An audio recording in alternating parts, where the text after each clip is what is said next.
La tranquillité d'une ville thermale, quelques vieilles pierres, des sommets tout proches avec le site du pont d'Espagne.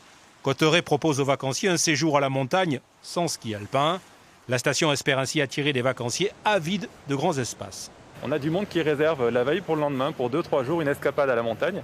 Et donc des vacanciers qui, au gré des annonces ou des possibles annonces, réagissent et viennent se prendre un dernier bol d'air et de grand air et d'en prendre plein les yeux avant de peut-être avoir une période un petit peu plus contrainte en termes de déplacement. Pour Cauterets, comme pour 7 autres stations des Pyrénées, les réservations convergent ici au siège de ENPI. On va voir en fonction de ce que le gouvernement nous annonce. Pour l'ouverture des stations, pour l'instant, c'est fermé. Difficile de proposer un séjour au ski sans ski. Les stations insistent donc sur les animations annexes. Autre atout, la possibilité de renoncer au séjour sans pénalité.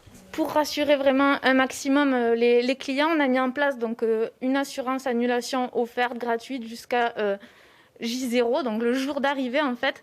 Voilà, si il doit y avoir des mesures sanitaires mises en place par le gouvernement, des restrictions de déplacement, etc.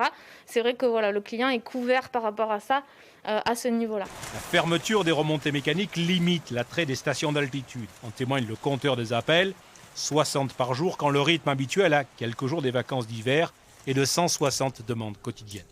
On peut vous proposer soit un report de séjour sur le même gîte, soit un remboursement hors montant des frais de service. Même procédé, réservation et renseignements téléphoniques pour les gîtes de France. Et pour ces hébergements situés en vallée avec des séjours moins dépendants du ski, la demande reste conforme aux hivers précédents. Nos hébergements sont situés en périphérie des stations et les gens ont besoin de prendre un bol d'air frais et donc les réservations continuent, se confirment et donc on espère des taux de remplissage à peu près équivalents à ceux que nous avons connus en 2020. Mais la menace d'un nouveau tournevis du confinement, selon le contexte sanitaire, plane, même pour des voyages dans l'Hexagone.